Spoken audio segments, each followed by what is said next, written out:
11 मई 1998 प्रधानमंत्री अटल बिहारी वाजपेयी पहली बार 7 race course road प्रधानमंत्री निवास पहुंचे और उसी दिन एक बहुत बड़ा धमाका हुआ।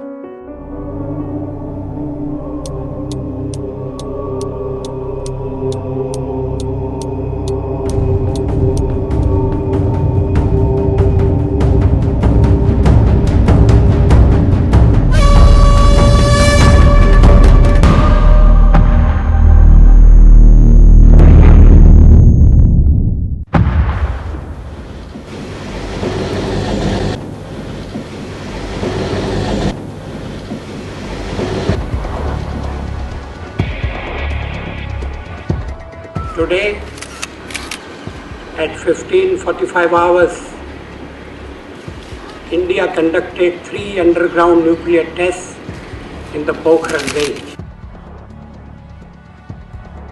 These tests conducted today were with a fission device, a low yield device and a thermonuclear device. 13 तारीख को 2 और न्यूक्लियर बम फटे, 2 और अंडरग्राउंड न्यूक्लियर एक्सप्लोजन्स हुए। कुल मिलाके 5 अंडरग्राउंड न्यूक्लियर एक्सप्लोजन्स हुए, मतलब 5 न्यूक्लियर बम जमीन के नीचे फटे। सभी को सफल कहा गया और उसके बाद हिंदुस्तान के न्यूक्लियर साइंटिस्ट, न्यूक्लियर वैज्ञानिकों की एक प्रेस कॉन्फ्रेंस हुई जिसमें उन्होंने साफ कहा कि इस न्यूक्लियर बम की कितनी पावर थी, इसमें कितनी ऊर्जा थी, कितनी एनर्जी थी और उस सब का प्रूफ दुनिया के सामने रख दिया।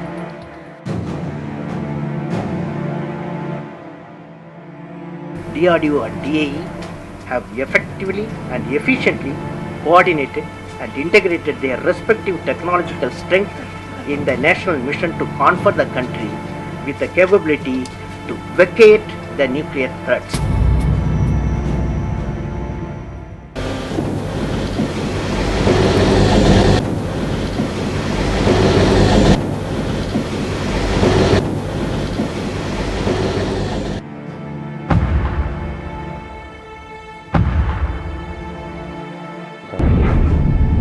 भारत एटम बॉम्ब का टेस्ट करने वाला है, इसकी जानकारी दुनिया के किसी भी देश को नहीं थी।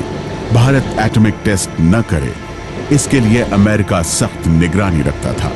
अमेरिका, ग्रेट ब्रिटेन, रूस, चीन और फ्रांस के अलावा किसी भी देश को एटम बॉम्ब बनाने से रोकता आ रहा था। ऐसी किसी भी कोशिश पर अमेरिका और उसके साझेदार देश सख्त कदम उठाते रहे थे। लेकिन वाजपेयी सरकार ने न सिर्फ एटम बॉम्ब टेस्ट किया, बल्कि खुद को न्यूक्लियर वेपन टेस्ट या एटम बॉम्ब से लैस देश भी घोषित कर दिया। परीक्षण के साथ हमने यह भी ऐलान किया कि हम परमाणु हथियारों का प्रयोग करने में पहल नहीं करेंगे, नो फर्स्ट यूज। हमने यह भी कहा कि जिनके पास परमाणु शस्त्र नहीं है, हम उनके विरुद्ध उनका उपयोग नहीं करेंगे। हमने परीक्षण बंद करने का भी ऐलान किया। अब सवाल ये उठता है कि भारत को एक न्यूक्लियर वेपन स्टेट, एक न्यूक्लियर हथियार वाला देश होने से क्या फायदा हुआ?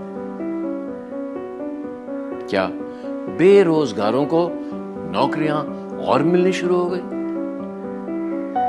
क्या अस्पतालों की संख्या बढ़ गई? क्या बीमारों का इलाज आसान और बेहतर हो गया? क्या स्कूलों की संख्या और बढ़ गई? क्या पढ़ाई लिखाई का लेवल और बढ़ गया? क्या देश इतना शक्तिशाली हो गया कि किसी भी देश को भारत पर किसी भी प्रकार का हमला करने से डर लगे? और अगर नहीं, तो फिर भारत ने इतनी जोर से हमारे पास एटम बम होने की, हमारे पास न्यूक्लियर शक्ति होने की घोषणा क्यों की? क्या इससे देश को फायदा हुआ या इससे अटल बिहारी वाजपेयी और उनकी पार्टी को ज्यादा हुआ? इस बात को समझने के लिए हमें पीछे जाना पड़ेगा, तब जब देश के प्रधानमंत्री जवाहरलाल नेहरू थे। भारत ने प्रधानमंत्री जवाहरलाल नेहरू के नेतृत्व में न्यूक्लियर साइंस के क्षेत्र में कदम रखा। आजादी से महज 8 महीने बाद ही सरकार ने एटॉमिक एनर्जी एक्ट पास किया और इसी के साथ इंडियन एटॉमिक एनर्जी कमीशन बनाया गया। भारत के न्यूक्लियर प्रोग्राम पर वेपन्स ऑफ पीस नाम की किताब लिखने वाले वरिष्ठ पत्रकार राज चेनगप्पा का मानना है कि नेहरू एटम बॉम्ब नहीं चाहते थे, लेकिन बॉम्ब बनाने की काबिलियत विकसित करना चाहते थे। एटॉमिक एनर्जी को हमें शांतिपूर्ण इस्तेमाल के लिए विकसित करना है, लेकिन अगर किसी ने हमें मजबूर किया तो चाहे हम जितनी भी शांति की बात करें, युद्ध में इसके इस्तेमाल से हमें नहीं रोका जा सकेगा। वैसे न्यूक्लियर रिसर्च के क्षेत्र में पहला कदम डॉक्टर होमी जहांगीर भाभा ने 1945 में रखा था। डॉक्टर भाभा के नेतृत्व में Tata institute of fundamental research 1945 में बन चुका था। अगला कदम 1954 में रखा गया, जब एटॉमिक एनर्जी एस्टैब्लिशमेंट ट्राम्बे की नींव रखी गई। इसी साल डिपार्टमेंट ऑफ एटॉमिक एनर्जी बनाया गया और इसके सेक्रेटरी बने डॉक्टर भाभा। खास बात यह थी कि इस डिपार्टमेंट के सेक्रेटरी हमेशा सीधे प्रधानमंत्री को रिपोर्ट करते आ रहे हैं। He was against the bomb, and quite rightly so. It is the most destructive weapon that humankind has built. But he had a very nuanced view to the whole point. The point was that he never wanted to speak from a position of weakness. So when he told the world there should not be an atomic bomb, what he meant was we should say it from a position of strength. Not because we didn't have the bomb, but because though we could build the bomb, we never wanted to use the bomb or have the bomb. सवाल यह है कि नेहरू के जमाने में भी क्या भारत चाहने पर न्यूक्लियर टेस्ट कर सकता है? जवाहरलाल नेहरू की होमी जहांगीर भाभा से 1962 के फरवरी महीने में एक अहम मुलाकात हुई। जहांगीर भाभा से नेहरू ने पूछा कि क्या हम एटम बॉम्ब बना सकते हैं? डॉक्टर भाभा ने कहा, बिल्कुल। फिर नेहरू ने पूछा, इसमें कितना वक्त लगेगा? तब जहांगीर भाभा ने कहा कि तकरीबन 2 साल। इस पर नेहरू ने कहा, ठीक है, लेकिन जब तक मैं न कहूं एटम बॉम्ब नहीं बनाइएगा। प्रधानमंत्री नेहरू के इस बयान का क्या मतलब था? Even as he spoke against the bomb, he started developing the capability through Homi Bhabha and the Atomic Energy Commission. He said, you go ahead and work on a capacity where you can, if necessary and needed, we could build the bomb. 1962 में चीन और भारत के बीच बहुत भारी जंग हुई और भारत इस जंग को बहुत बुरी तरह से हार गया और उस जंग के 2 साल बाद ही चीन ने चीन में ही बना एक एटम बम का विस्फोट किया और चीन ने ये कह दिया कि अब चीन एक न्यूक्लियर नेशन है, उसके पास एटम बम है। भारत में सबको घबराहट हुई और सब पार्टियों ने अब ये मांग की कि भारत भी एटम बम बनाए। उन पार्टियों में जनसंघ भी थी जो बाद में जाकर बीजेपी बनी। इसी दौर में एक बड़ा मोड़ तब आया जब नेहरू के बाद लाल बहादुर शास्त्री प्रधानमंत्री बने। लाल बहादुर शास्त्री शुरू में एटम बॉम्ब बनाने के खिलाफ थे। डॉक्टर होमी जहांगीर भाभा लाल बहादुर शास्त्री की नीतियों से नाखुश थे। लिहाजा भाभा ने घोषणा कर दी कि भारत 18 महीने में एटम बॉम्ब बना सकता है। साथ ही रेडियो पर एटम बॉम्ब के पक्ष में भाषण भी दिया।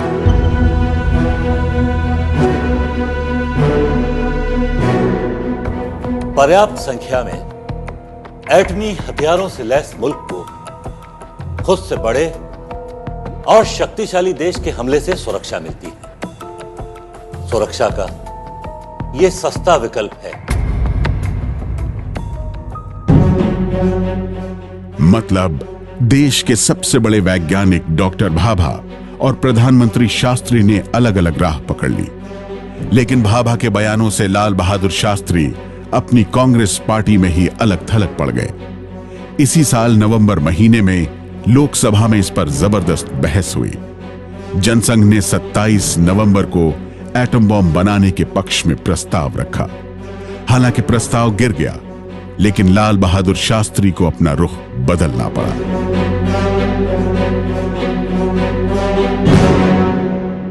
मैं डॉक्टर होमी जहांगीर भाभा से मिला।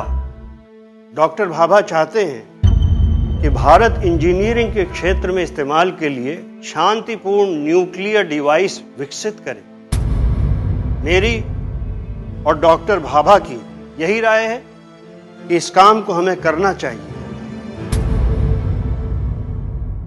बात चल रही थी, चर्चाएं चल रही थी, बहस चल रही थी।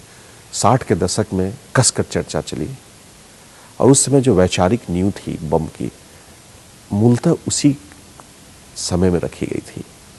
क्यों चाहिए हमें बम? जो चीन ने बम विस्फोट कर लिया तो और हमें क्या क्या चाहिए?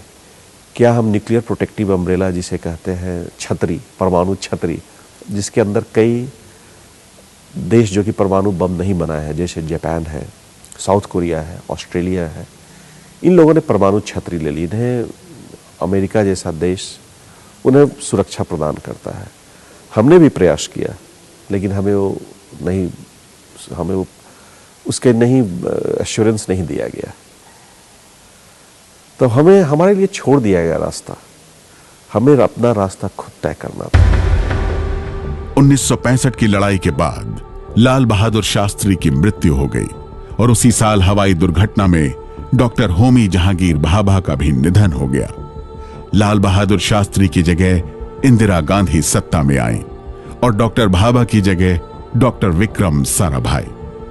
लेकिन भाभा से अलग विक्रम साराभाई एटम बॉम्ब बनाने के पक्ष में नहीं थे। शुरुआत में इंदिरा गांधी डॉक्टर साराभाई के विचारों से प्रभावित रही, लेकिन 1971 की भारत पाकिस्तान लड़ाई से पहले ही वो अपनी नीति बदल चुकी थी। After 2 years, when she realized, and she had great advisors like P.N. Aksar, who came and told her that the strength of a nation does not just lie in its moral posturing. It has to be backed by military or nuclear power at some point.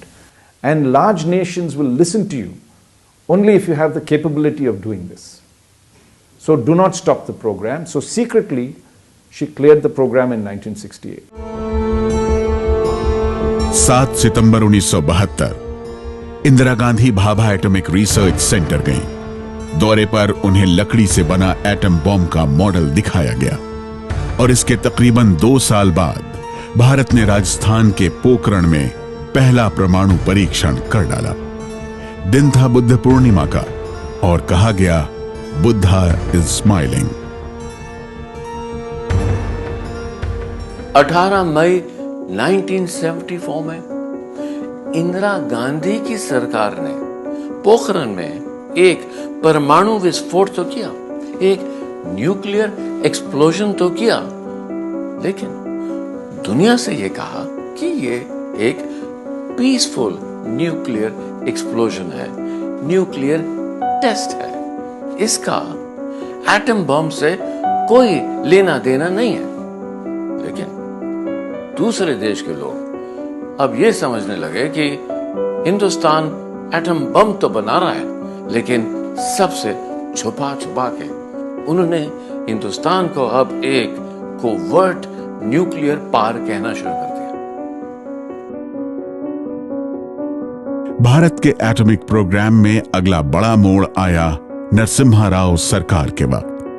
Narasimha Rao के बारे में कहा जाता है कि वो atom bomb test करना चाहते थे।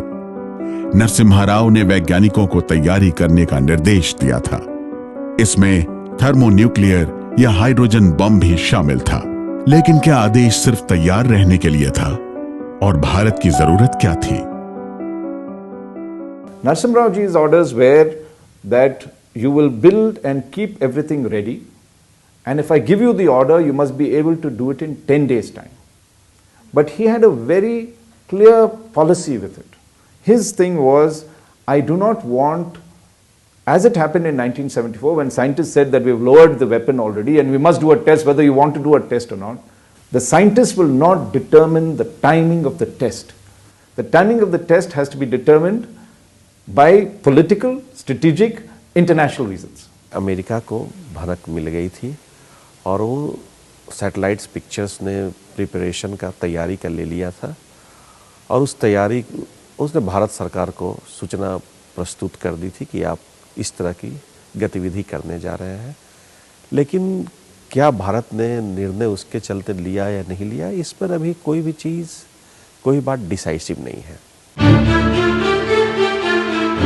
खुद नरसिम्हा राव ने इस बारे में कोई बयान नहीं दिया था। कहा जाता है कि अमेरिका के दबाव में उन्हें टेस्ट को टालना पड़ा, जबकि कुछ लोग कहते हैं कि वैज्ञानिक समय रहते तैयार नहीं हो पाए थे और जब तक तैयारी हो पाई चुनाव का समय आ गया था। नरसिम्हा राव ने टेस्ट की जिम्मेदारी अगली सरकार पर छोड़ दी थी। उस समय इंडिया के, भारत के जो वैज्ञानिक है तैयार नहीं थे।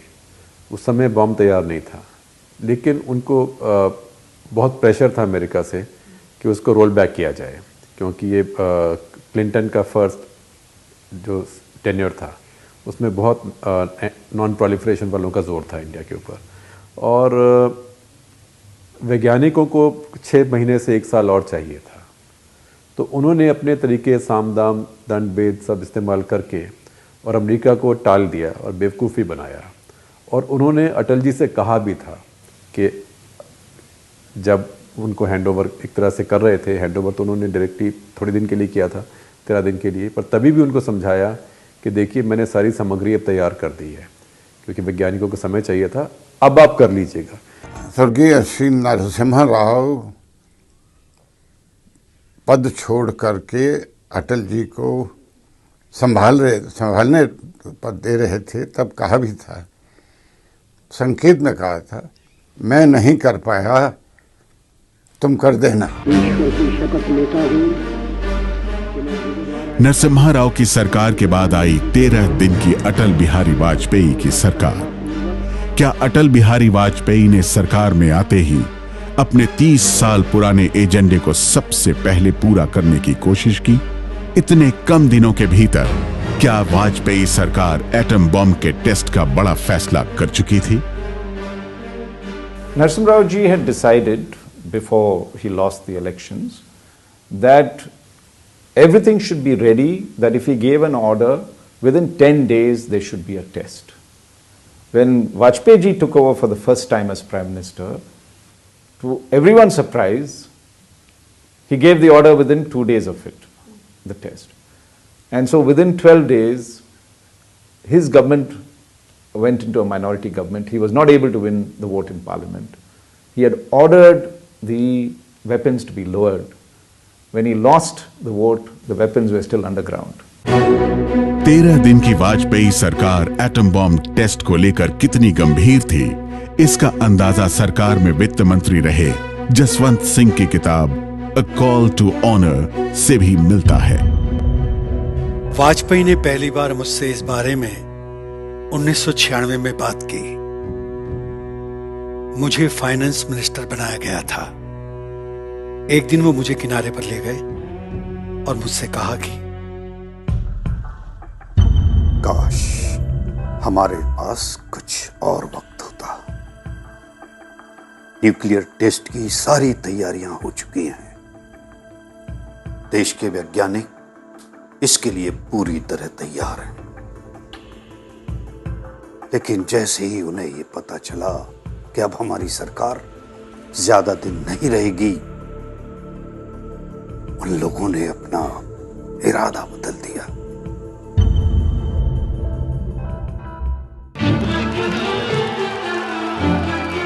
वाजपेयी सरकार 13 दिन के लिए ही सत्ता में आई थी।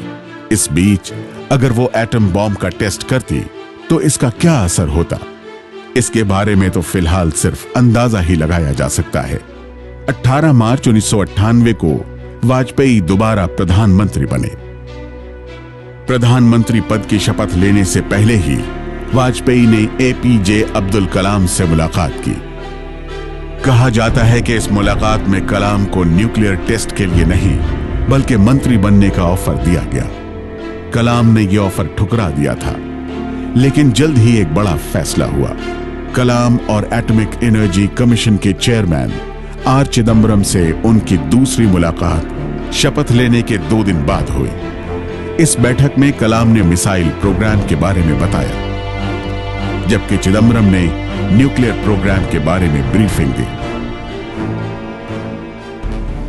तो ठीक है, आप लोग तैयारी कीजिए, हम जल्द ही इस पर फैसला लेंगे।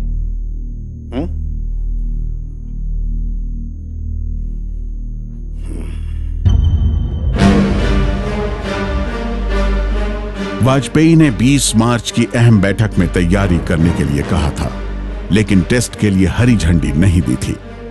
इसी बीच 28 मार्च को वाजपेयी सरकार ने विश्वास मत हासिल कर लिया। विश्वास मत की वजह से ही पिछली बार वैज्ञानिकों ने हाथ खींचे। अब हालात बदल चुके थे। वाजपेयी के पास बहुमत था। टेस्ट के लिए तैयारी पूरी करने में कलाम साहब आपको कितना समय लगेगा?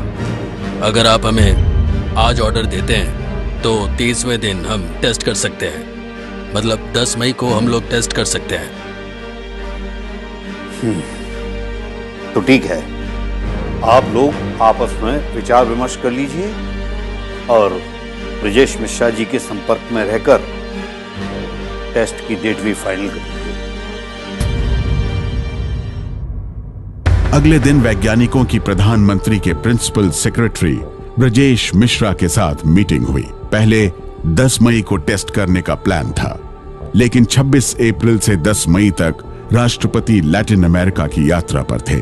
26 अप्रैल से पहले टेस्ट नहीं हो सकता था, क्योंकि आर चिदम्बरम की बेटी की शादी होने वाली थी और अपनी बेटी की शादी में चिदम्बरम की गैर मौजूदगी से लोगों को शक हो सकता था।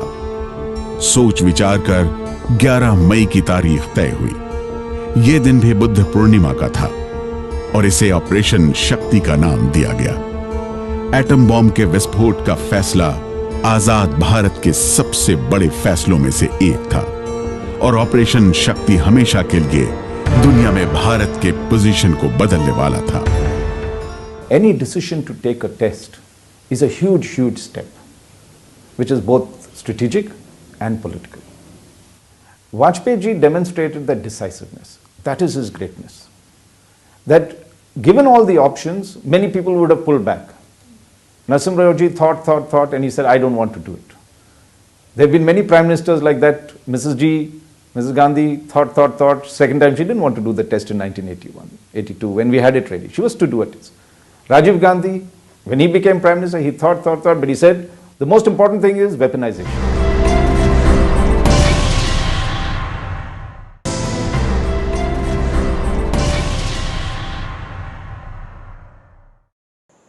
बीजेपी के एजेंडा में न्यूक्लियर टेस्ट है, इस बात का डंका वो हमेशा पीटते रहे। 1967 के चुनाव में ये बात पार्टी मैनिफेस्टो में थी, लेकिन 1998 के चुनाव में बीजेपी की गवर्नमेंट नहीं बनी थी, एनडीए की गवर्नमेंट बनी थी। ये एक कोएलिशन गवर्नमेंट थी, 13 पार्टीज के गठबंधन की सरकार थी। क्या ये 13 पार्टी की कोएलिशन की सरकार इतना बड़ा फैसला ले सकती थी? प्रधानमंत्री अटल बिहारी वाजपेयी ने बड़ा फैसला ले लिया था। अटल बिहारी वाजपेयी के अलावा लाल कृष्ण आडवाणी, रक्षा मंत्री जॉर्ज फर्नांडिस, प्रमोद महाजन, जसवंत सिंह, यशवंत सिन्हा को इस फैसले की जानकारी थी। प्रधानमंत्री के प्रिंसिपल सेक्रेटरी ब्रजेश मिश्रा को वैज्ञानिकों के साथ कोऑर्डिनेट करने का काम दिया गया था।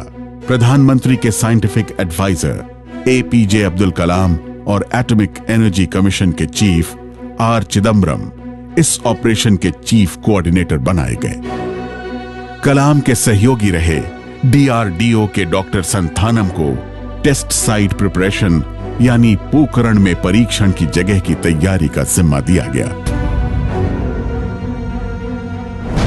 प्रधानमंत्री की इजाजत मिलने के बाद बड़ी सतर्कता से काम शुरू हो चुका था।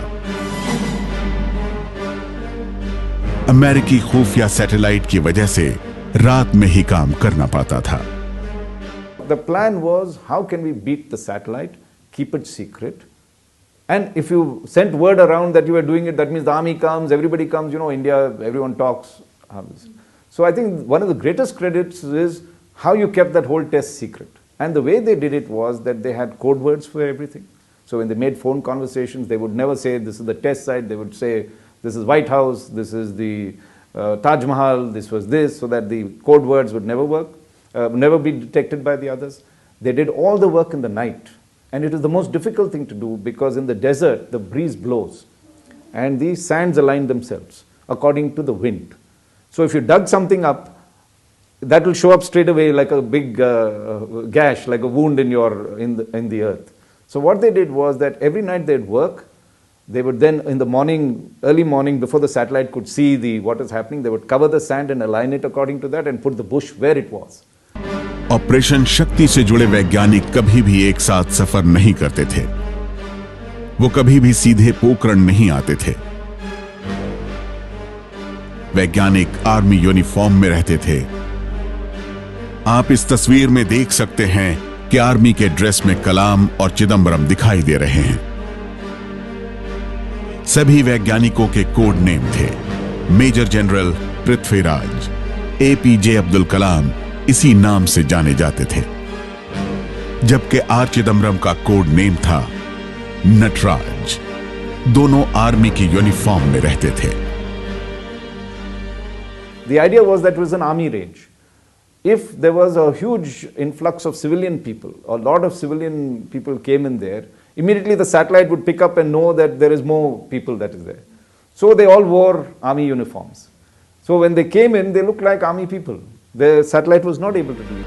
पोखरण में ही तैनात सेना की 58 इंजीनियर रेजिमेंट की मदद से आखिरकार 10 मई तक पूरी तैयारी कर ली गई। अब विस्फोट का इंतजार था।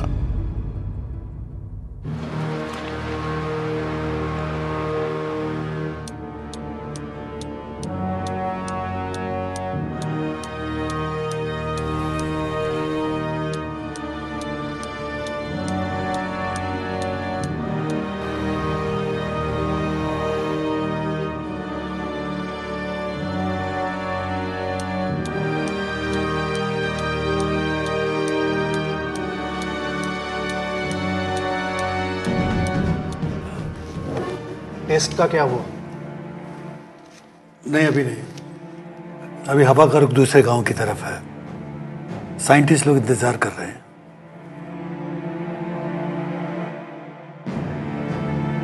इसमें दिक्कत एक है कि अगर ऐसे में कोई पशु, कोई जानवर अगर टेस्ट साइट पर चला गया तो कलाम साहब ऐसे आदमी हैं कि एक जानवर की मौत भी बर्दाश्त नहीं करेंगे और वो टेस्ट कैंसिल कर देंगे, रोक देंगे उसे।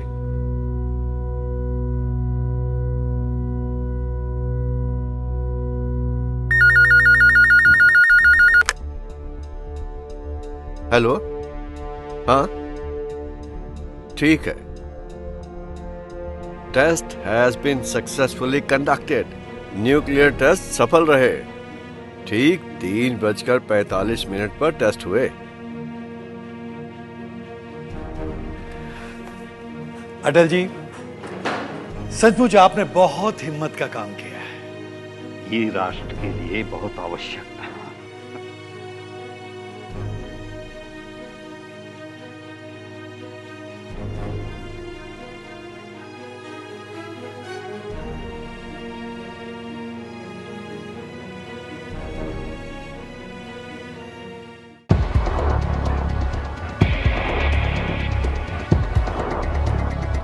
Today at 15:45 hours, India conducted 3 underground nuclear tests in the Pokhran range. 13 मई को 2 और टेस्ट हुए। इस टेस्ट के बाद भारत सरकार ने आगे एटम बम परीक्षण नहीं करने का ऐलान कर दिया। इतना ही नहीं, किसी भी हाल में एटम बम का पहले इस्तेमाल नहीं करने यानी नो फर्स्ट यूज पॉलिसी का भी ऐलान कर दिया। लेकिन अमेरिका ने इसे बहुत बड़ा चैलेंज माना। We've been following the Indian nuclear program for many years, but there's no getting around the fact that in this instance we missed and did not predict the particular tests involved. Simply stated, we did not get it right. It's my responsibility to stand up and tell the American people that we didn't get it right. 1998 में America के president bill Clinton थे। उनको जैसे ही भारत के nuclear विस्फोट का पता चला, उन्होंने कहा, "We are going to come down on those guys like a ton of brick." मतलब वो भारत के खिलाफ कार्रवाई करने वाले थे, और ऐसा हुआ भी। अमेरिका ने भारत पर तमाम तरह के प्रतिबंध लगाए। I have decided to impose economic sanctions against India. This is a deeply disappointing thing for me personally. The First Lady and our daughter had a wonderful trip there. I have stayed in regular touch with the leaders of India for the last 5 years. I have looked forward to a very bright and different future. But the nuclear tests conducted by India against the backdrop of 149 nations signing the Nuclear Non-Proliferation Treaty demand an unambiguous response by the United States. It is important that we make clear our categorical opposition. दूसरी तरफ 28 मई 1998 को पाकिस्तान ने भी 6 बमों के परीक्षण कर डाले। हमने बहुत इंतजार किया। अगर भारत को तबाही का भयानक खेल शुरू करने पर इबरत की मिसाल बना दिया जाता और वो अपने जारहाना इरादे तर्क करके अमन का रास्ता इख्तियार कर लेता, तो हम कभी आज न करते। हमें मजबूरन अपने दफा के लिए एटमी तजुर्बात करना पड़े। कहीं पर एक गड्ढा को खोदने में आपको सारी तैयारी करने में, आपके उसके ऊपर निर्णय लेने में ही आपको महीनों लग जाते हैं। ऐसी स्थिति में 15 दिन में सारी तैयारी हो गई, उनका परीक्षण भी हो गया। ये साफ साफ संकेत देता है कि उनके पास परमाणु हथियार थे। और इस परीक्षण ने, भारत की परीक्षण ने एक बहुत ही बड़ा कार्य किया। वह पाकिस्तान के छिपे हुए परमाणु संपदा को, परमाणु बम को उसने दुनिया के सामने लाके प्रस्तुत कर दिया। अमेरिका और यूरोपीय देशों की नजर में भारत ने एटम बमों की खतरनाक रेस शुरू कर दी थी। चीन और अमेरिका ने मिलकर यूनाइटेड नेशन में भारत के खिलाफ रेजोल्यूशन पास किया। इस रेजोल्यूशन में कश्मीर का भी जिक्र हुआ। कहा गया कि कश्मीर की समस्या का समाधान करना होगा। यानी जिस कश्मीर के इंटरनेशनलाइजेशन का भारत विरोध करता रहा था, वो अब पूरी दुनिया की नजर पर था। कश्मीर इशू को लेके पाकिस्तान के अंदर भी लोग कहने लगे, खासकर वर्ल्ड का अटेंशन, इंटरनेशनल अटेंशन ड्रा करने के लिए, कि ये कश्मीर इशू जब तक रिजॉल्व नहीं होगा तब तक ये जो न्यूक्लियर इशू जो आ गया इंडिया और पाकिस्तान के बीच में, ये एक न्यूक्लियर फ्लैश पॉइंट बनी रहेगी कश्मीर, जिसका गूंज अभी तक हमें सुनाई दे रहा है। और अभी अभी नवाज शरीफ साहब ने भी यही बात बोली है कि ये न्यूक्लियर फ्लैश पॉइंट बन गया है कश्मीर। लेकिन अगर आप देखेंगे उसका लॉन्ग टर्म इफेक्ट कहीं कश्मीर इशू के साथ और न्यूक्लियर फ्लैश पॉइंट की कोई रिश्ता नहीं है।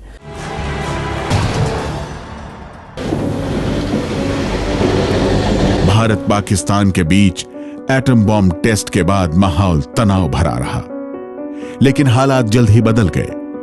15 सितंबर 1998 का दिन आया। नवाज शरीफ और भारत के प्रधानमंत्री अटल बिहारी वाजपेयी न्यूयॉर्क में मिले और यहीं पर दिल्ली लाहौर बस सेवा शुरू करने पर बातचीत हुई। New chapter Indo-Pakistan cooperation is being opened.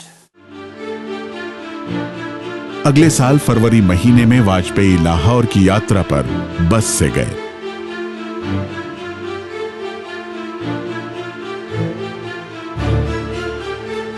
Vajpayee का गर्मजोशी से स्वागत हुआ। वाजपेयी और नवाज शरीफ की बातों से नई शुरुआत की कोशिशें झलक रही थी।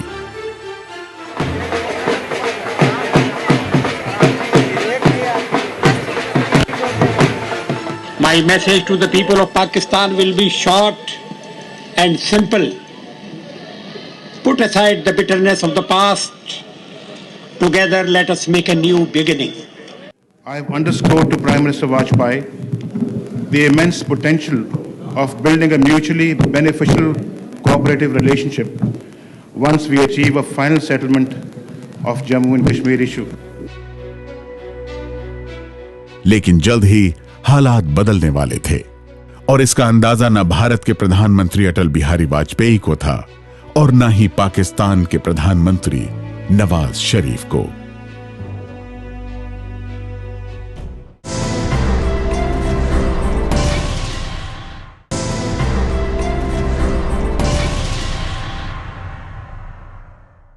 तो ये रहा था कि लाहौर बस यात्रा की वजह से हिंदुस्तान और पाकिस्तान के बीच रिश्ते हमेशा के लिए सुधर जाएंगे। लाहौर डिक्लेरेशन भी साइन हुआ,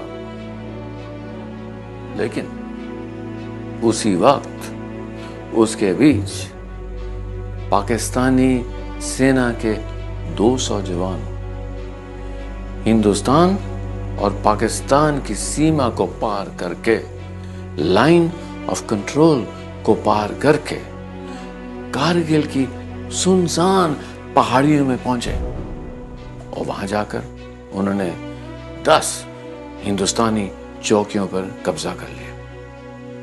उनका ओरिजिनल प्लान ये था कि 10 चौकियों पर कब्जा कर लें, लेकिन क्योंकि हिंदुस्तान की तरफ से कोई हलचल नहीं हुई, उन्होंने हिंदुस्तान की 140 चौकियों पे कब्जा कर लिया। 140। पाकिस्तान ने जिन चौकियों पर कब्जा किया था, उन्हें भारतीय सेना सर्दियों में खाली कर देती थी और गर्मी में वापस जाया करती थी। नजम सेट्टी के मुताबिक कश्मीर के करगिल इलाके में घुसपैठ का प्लान पाकिस्तान की सेना के 4 अधिकारियों का था। इसमें उनके तब के सेना प्रमुख और बाद में सैनिक तानाशाह बनने वाले परवेज मुशर्रफ के अलावा लेफ्टिनेंट जनरल मोहम्मद अजीज, लेफ्टिनेंट जनरल महमूद और वहां की नॉर्दर्न इन्फेंट्री के force commander brigadier Javed Hussain शामिल थे। करगिल में कब्जा करना उनके पुराने प्लान का हिस्सा था, जिसका जिक्र पाकिस्तान के पूर्व प्रधानमंत्री बेनजीर भुट्टो ने किया था। Well, there were war games. Yeah. And as part of the war games, different scenarios would be built. And there was such a war game scenario. There was such, it was presented to you. Well, I will put it in this way. There was, I want to be careful about what I say here. There was a war game scenario and I put my foot down. I said, no, this is wrong. This war game and all that you're talking about, did this predate General Musharraf? No. General Musharraf was the person who presented the war plan to me. Really? Yes. Ever since we lost parts of the Siachen area under General Zia, I think there was an attempt to do something that could retrieve for us what had been lost. Parvez Musharraf 1998 में जब पाकिस्तान की सेना प्रमुख बने, तब दोनों देश atom bomb से लैस हो चुके थे। तो क्या लाहौर की गर्मजोशी में भारत भूल गया कि पाकिस्तान के पास एटम बॉम्ब है और अब वो उसके इस्तेमाल का डर दिखा सकता है? एटम बम जब उन्होंने टेस्ट कर लिया तो उन्होंने ये समझा कि क्योंकि अभी इंडिया के पास भी और पाकिस्तान के पास भी एटम बम है, तो इसलिए हमारी कन्वेंशनल लड़ाई नहीं हो सकती और थोड़ा बहुत अगर हम करते हैं तो उस चीज को अनदेखा करा जाएगा और हमारे जो पॉलिटिकल लीडरशिप है वो ज़्यादा अटैक करने की कोशिश नहीं करेंगे। तो इसका जुड़ा होना एटम बम की काबिलियत के साथ में वो सही बात है। जनरल परवेज मुशर्रफ का प्लान बिल्कुल साफ था। पहले आतंकवादियों की शक्ल में अपनी सेना को लाइन ऑफ कंट्रोल के पार भेजो, और अगर भारत दूसरा फ्रंट खोलने पर विवश हो तो न्यूक्लियर वॉर का डर दिखाओ। अप्रैल तक उनके प्लान का पता भारत को नहीं था। भारत को करगिल में घुसपैठ का अंदाजा सबसे पहले 3 मई को लगा, जब भेड़ चराने वाले गरेड़िए ताशी नाम ग्याल ने कुछ लोगों को पहाड़ों में बंकर बनाते हुए देखा। इसके बाद एक फौजी दस्ते भेजे गए, लेकिन घुसपैठ का सही अंदाजा नहीं लग पाया।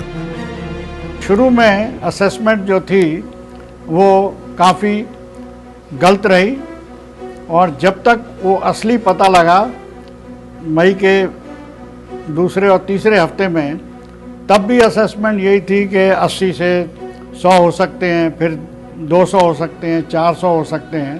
कारगिल हिंदुस्तान और पाकिस्तान के बीच कश्मीर पे चौथी लड़ाई बनने जा रहा था, लेकिन हिंदुस्तानी सेना को 19 मई तक भी इस बात का कोई अंदाजा नहीं था। इसीलिए तो तब के रक्षा मंत्री जॉर्ज फर्नांडिस ने दावा दिया था कि हम इस इलाके को 2 दिन में साफ कर देंगे। उनको शायद लग रहा था कि ये इन्फिल्ट्रेटर्स, ये घुसपैठ करने वाले लोग आतंकवादी हैं, टेररिस्ट हैं, पाकिस्तान मुजाहिदीन के लोग हैं। भारतीय सेना मई के आखिरी हफ्ते में ही पुख्ते तौर से कह पाई कि उनका सामना आतंकवादियों से नहीं है, बल्कि पाकिस्तान की सेना से है। इंटेलिजेंस जो हमारी इंफॉर्मेशन थी, रॉ की, आईबी की और मिलिट्री इंटेलिजेंस की, वो लोग सब यही कहते थे कि ये आतंकवादी हैं। तो मैं बोलूँगा कि मई के जब तक हम ये ऑपरेशन जब हमने प्लान किया अपना 24 के बाद में, तब तक मुझे पूरा यकीन था कि ये लोग आर्मी के हैं। लेकिन कैबिनेट को इस बात को समझाने में थोड़ा और दिक्कत आई, थोड़ा और देर लगी, क्योंकि अभी तक इंटेलिजेंस जो इन्फॉर्मेशन आ रही थी वो दूसरी थी।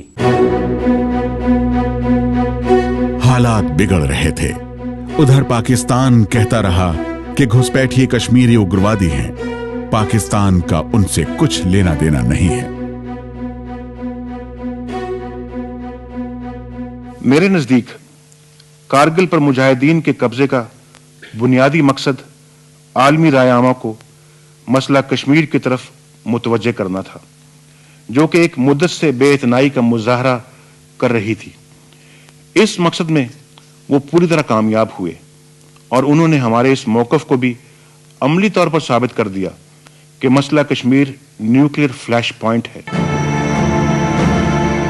आखिरकार 24 मई को, यानी घुसपैठ के बारे में पता चलने के 21 दिन बाद, CCS यानी कैबिनेट कमेटी ऑन सिक्योरिटी की पहली बैठक हुई।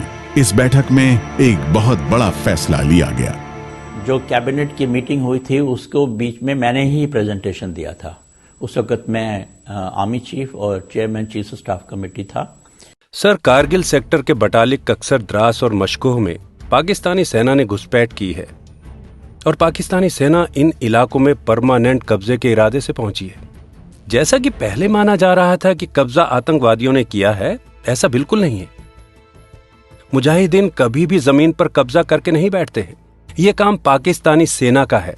उनका मकसद इंडस नदी के साथ साथ वाले श्रीनगर लेह कारगिल हाईवे पर कब्जा करना है। दुश्मन स्ट्रेटेजिक पोजीशन पर काबिज है, और machine gun, air defence weapons और भारी हथियारों के साथ साथ आर्टिलरी की भी मदद उसे मिल रही है। सर, ये घुसपैठ हटाई नहीं गई तो 1972 वाली LOC बदल जाएगी। अगर ऐसा हुआ तो हम श्रीनगर लेह हाईवे पर मूवमेंट नहीं कर पाएंगे। सर, मैं चाहता हूं कि कारगिल में हमें अपनी एयरफोर्स का इस्तेमाल करना चाहिए, साथ ही नेवी को भी अलर्ट कर देना चाहिए। अब सवाल ये आ रहा था कि क्या पाकिस्तान से कारगिल वापस लेने के लिए भारतीय सेना एक दूसरा फ्रंट खोले? लाइन ऑफ कंट्रोल को पार करके पाकिस्तान के ऊपर एक और जगह हमला करे। लेकिन अगर ऐसा होता तो पाकिस्तान और हिंदुस्तान के बीच खुली जंग हो जाती। दो न्यूक्लियर पावर्स के बीच, दो ऐसे देश जिनके पास एटम बॉम्ब है, उनमें खुली जंग हो जाती और मामला बहुत खतरनाक हो सकता था। सीसीएस चाहती है कि कारगिल में हुई घुसपैठ को हमें जल्द से जल्द खत्म करना होगा। जनरल, उसके लिए आपकी सारी बातें सीसीएस एक्सेप्ट करती है। लेकिन जनरल, हमें इस बात का भी ध्यान रखना होगा कि हमारी सेना एलओसी या इंटरनेशनल बॉर्डर क्रॉस ना करे। विदेश मंत्री एकदम सही कह रहे हैं। सीसीएस का भी यही मत है। पहले क्योंकि कैबिनेट को ये यकीन नहीं था कि हम लोग कि ये लोग जो घुसपैठिए हैं वो जिहादी हैं या पाकिस्तान आर्मी के हैं, तो वो लोग एस्केलेट नहीं करना चाहते थे। दूसरी बात ये भी थी क्योंकि न्यूक्लियर वेपन्स थे दोनों देशों में और उसके बारे में बहुत चर्चा हो रही थी सब देशों में। दे वर calling us rogue nation because we had carried out that test, nuclear test, both India and Pakistan. तो वो लोग न्यूक्लियर की वजह से भी उनके मन में ये था कि हमको ये लड़ाई जो है एस्केलेट नहीं करनी चाहिए। तो इसलिए उन्होंने हमको शुरू से ही रिस्ट्रिक्शन दे दी कि ठीक है, आप इनको खदेड़िए, लेकिन लाइन ऑफ कंट्रोल क्रॉस नहीं करना।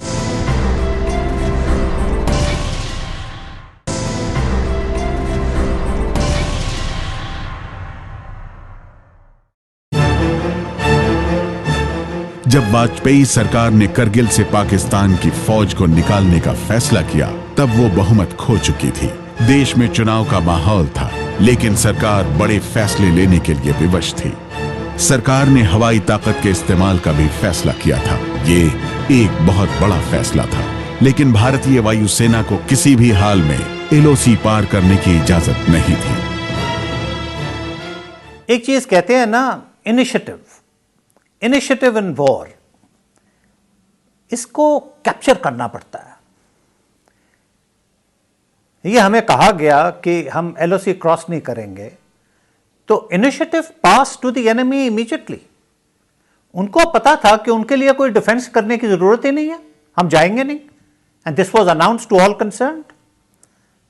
तो इसलिए उनको कोई डिफेंसिव प्रिपरेशंस नहीं थे, और हमें यह डर था कि पता नहीं वो कब ये एयर वॉर को एस्केलेट कर दें, and we will be at the receiving end as oppose to our getting them on the receiving end. शुरुआती झटकों के बाद वायुसेना ने अपनी रणनीति बदली। 1971 के बाद पहली बार वायुसेना के जंगी जहाज लड़ाई में शामिल हो रहे थे।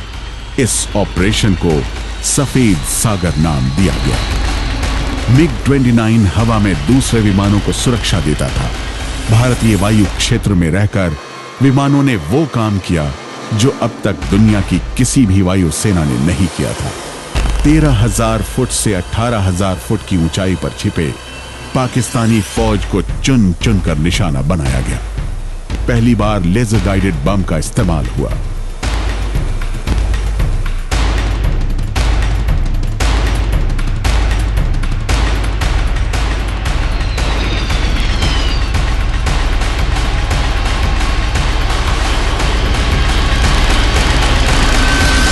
Fortunately, by a system that we had adopted in Western Air Command, the enemy was convinced that we are ready for the air battle, willing for the air battle.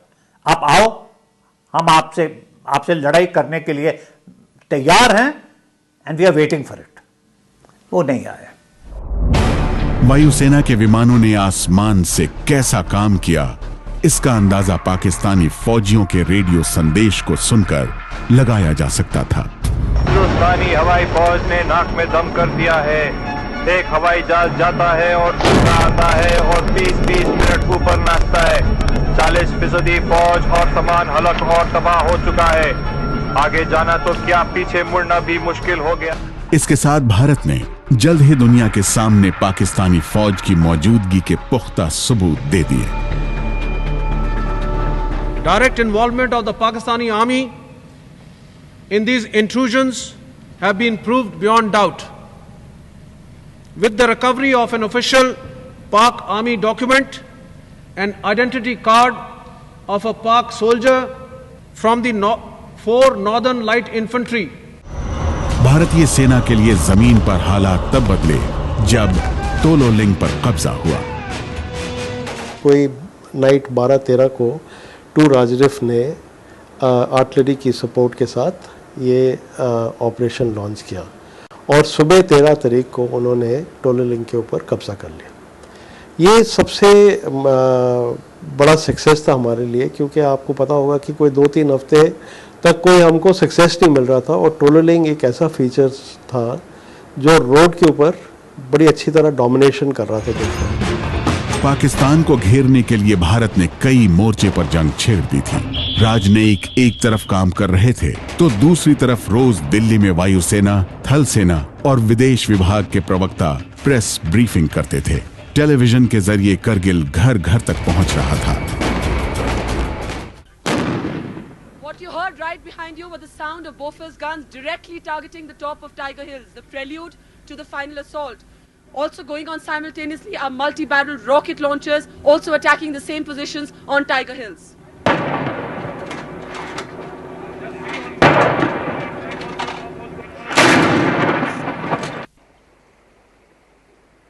This part of the Batalik sector where I am sitting right now was actually with the Pakistani troops till just a short while back. In fact, even now they are continuing to shell this region looking for the forward posts which have been formed here. We heard a shell going off just a short while ago. Looking at the terrain behind me indicates just why the fight here has been so difficult. Climbing up these rocky faces would, at the best of times, have been very difficult. With somebody sitting up there shooting down as you climb, it becomes almost impossible. Shells are right now landing behind me. You can see the smoke right there where shell has just gone off. इसी तरह television reporter जंग की खबर पूरे देश भर में पहुंचा रहे थे। इन्हीं रिपोर्टरों में प्रभात शुंगलू भी थे। हमारी सेना के लोगों से, उनके अफसरों से मुलाकात होती थी, उन्होंने कभी रोका नहीं, कोई प्रेशर भी नहीं था। ये ज़रूर था कि वो रिस्क वो आपका अपना था, वो आपको कवर भी नहीं दे रहे थे, क्योंकि अचानक उन पर भी हमला हुआ था। वो लोग भी अपनी तैयारी में कहीं ना कहीं शुरू में कहीं ना कहीं अपने को डिफेंसिव पे पा रहे थे। पूरा मुल्क देख रहा था कि किन किन हालात में भारतीय फौज लड़ाई लड़ रही थी। ये टेलीविजन युग की पहली लड़ाई थी। ऐसी ही एक लड़ाई और उसमें लड़ने वाले आज तक लोगों की जहन में हैं। ये कहानी है एक नौजवान कैप्टन विक्रम बत्रा की। In case we would have stopped at any point of time, we knew that we would have been the pinpoint target for them. Either we would have been there or they would have been there. We had already decided our success signal before advancing for the attack, and it was like Bravo Company's success signal, "Oi Aaya," and which was passed to our CO Colonel Joshi on the radio set. After the another bunker was captured, my company's success signal was "Ye dil mange more." The guys were so highly charged up that they're wanting that some more bunkers should have been there, and we would have got the more chaps. ये फौजी Jammu Kashmir light infantry के हैं। हमारे ही channel से ये तब की बातचीत है जब ये अफसर द्रास के पॉइंट 5140 के एक अहम चौकी पर कब्जा करके लौटे थे। विक्रम को उनके दोस्त शेर शाह बुलाते थे। दुश्मनों की उन पर नजर थी। They were on the same frequency which were we on our radio sets, and one of the Pakistani soldiers or officer, whoever it was, he said me, my code name was Sher Shah. "Oh Sher Shah, you have come. Don't try to come up, otherwise you'll have a tough time." And that was the time they gave us a challenge, and my guys, they went wild. How dare a Pakistani troop can challenge us? Vikram और उनके साथियों का mission अभी पूरा नहीं हुआ था। विक्रम और उनके साथियों ने फिर से चढ़ाई की।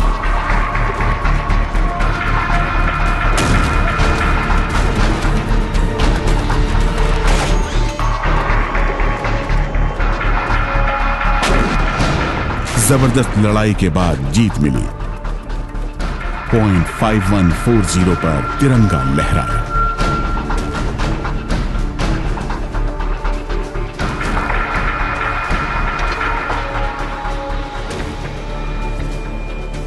Gentlemen, you are now standing on point 4875 which was captured by my battalion on the 7th of this month. लेकिन जीत का जश्न मनाने के लिए कैप्टन विक्रम बत्रा मौजूद नहीं थे। The troops that recaptured Point 5140, that's the highest and most hostile feature of the Dras sector, are now back at base, but only for 7 days. And after that, it's back up again to battle altitude, terrain, and the possibility of death. I owe this capture Point 4875 to Captain Vikram Batra of my battalion, who laid his life here for the capture of this feature.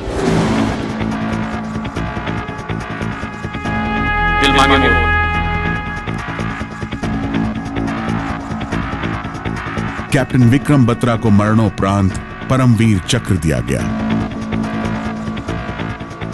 ये पहली लड़ाई थी जिसमें जंग के मैदान से शहीदों की लाश उनके गांव तक पहुंचाई गई। शहीदों की लाश को गांव तक पहुंचाने का फैसला काफी बड़ा साबित हुआ। इससे करगिल की लड़ाई करगिल तक सीमित नहीं रही, बल्कि लद्दाख से लेकर केरल तक और राजस्थान से लेकर नागालैंड, मणिपुर तक करगिल पहुंच गया। पूरा देश करगिल से जुड़ गया, जबकि पाकिस्तान अपने शहीदों की लाश तक कबूलने से इनकार करता रहा। भारतीय प्रतिक्रिया से परेशान पाकिस्तान ने एक नया शगुफा छोड़ा, बातचीत का शगुफा।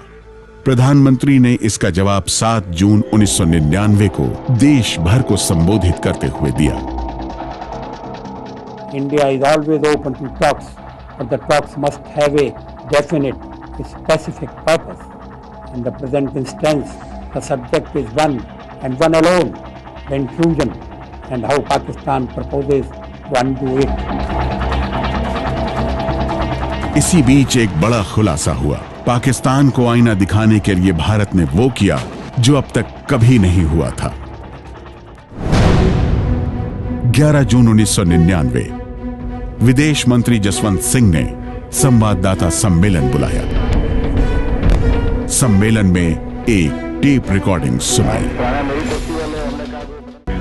उनसे बात तो नहीं हुई, कोई कल मुलाकात वगैरह हुई, कोई कल फिर हुई शाम को, तो वो ब्रीफिंग हमने की जो मियां साहब के साथ वही फोरम था, जो फुल फोरम था, पहले जहाँ हमने ब्रीफिंग की थी और उधर ही हुई जमशेद के पास, नहीं मियां साहब के दफ्तर में। अच्छा उधर।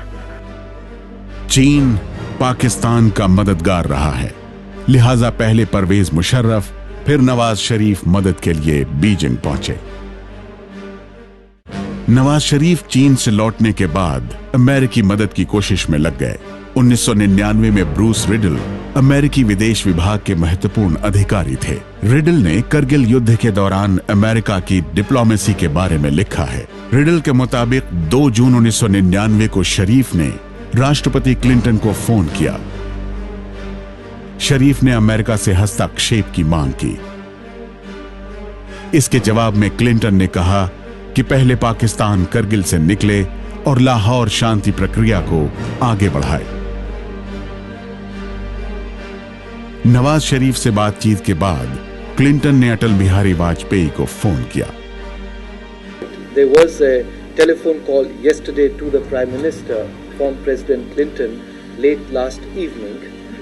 The two leaders discussed the current situation created by the armed intrusion and aggression across the line of control.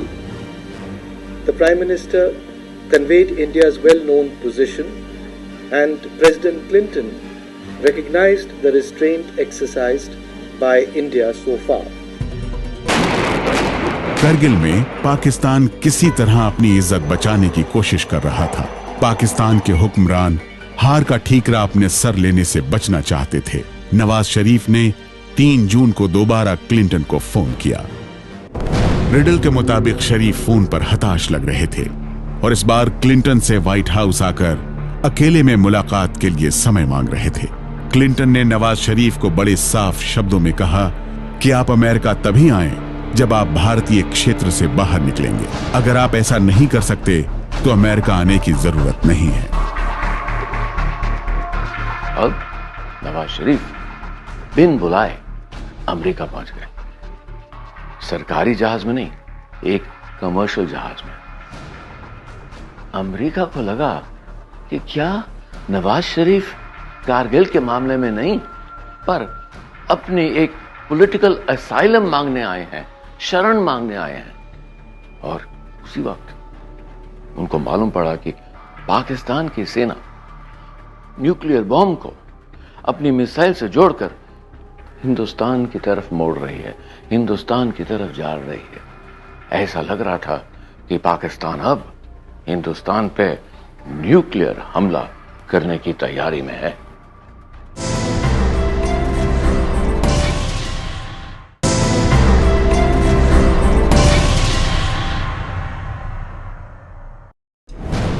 Nawaz Sharif 4 जून को अमेरिका पहुंच गए। मुलाकात की शुरुआत में ही क्लिंटन ने कुछ तस्वीरें नवाज शरीफ के सामने रख दी। तस्वीर पाकिस्तान के एटॉमिक हथियारों की थी, जिसे वहां की फौज शरीफ को बताए बगैर इधर से उधर ले जा रही थी।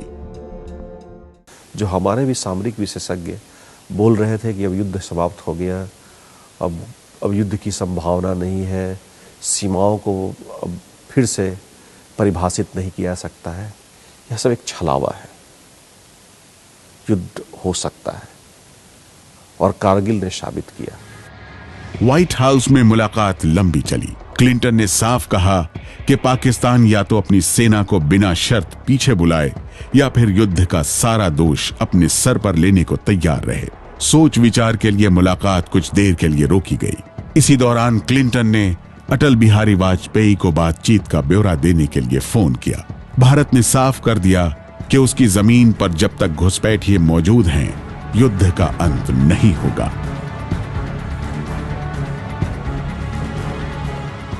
उस मीटिंग के दौरान क्लिंटन ने वाजपेयी साहब से बात की। उन्होंने वहां पे उसको उठाया और कहा कि मेरे पास नवाज शरीफ बैठे हुए हैं और वो कहते हैं कि जो है वो हम कश्मीर का मसला जो है वो हिंदुस्तान के साथ बैठ के हल करने के लिए हिंदुस्तान हल करे कश्मीर का मसला, हम यहाँ से फायरबंदी के लिए तैयार हैं। तो कहता है मुझे वाजपेयी ने आगे से कहा कि ये आप पाकिस्तान को इनाम दे रहे हैं कि पाकिस्तान एक तो फायरबंदी हमसे कह रहा है कि हम फायरबंदी करें और साथ हम ही से मुतालबा किया जा रहा है कि अब इसके नतीजे में कश्मीर का मसला हम हल करें। कुछ देर बाद क्लिंटन के साथ शरीफ की अकेले में मुलाकात हुई। तब भी ब्रूस रिडल को क्लिंटन ने कमरे में बिठाए रखा था। क्लिंटन को शक था कि इस मुलाकात के दौरान हुई बातों में शरीफ कुछ ऐसी जोड़ सकते हैं जिसे वहां कहीं ही ना गई हो।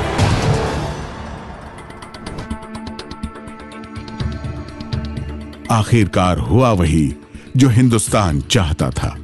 पाकिस्तान कश्मीर के कारगिल इलाके से बिना शर्त वापस लौटा। Turning point has come. Operation Vijay is going to be a great विजय।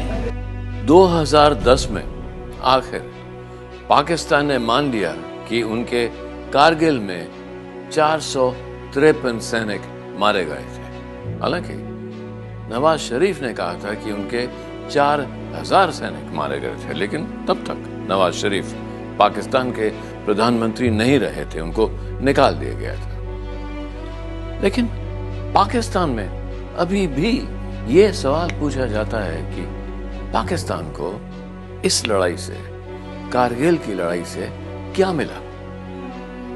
और भारत में ये सवाल उठता है कि हमारे पास एटम बम होने के बावजूद, हमारे न्यूक्लियर पावर होने के बावजूद जंग की नौबत आई कैसे। पाकिस्तानी सेना ने इन्फिल्ट्रेट करके हिंदुस्तान के 1500 स्क्वायर किलोमीटर पर कब्जा कर लिया। और ये इन्फिल्ट्रेशन, ये घुसपैठ कितनी गहरी थी वो तो हमें तब पता चला जब हमारे खुद के 100 से भी ज्यादा सैनिक शहीद हुए।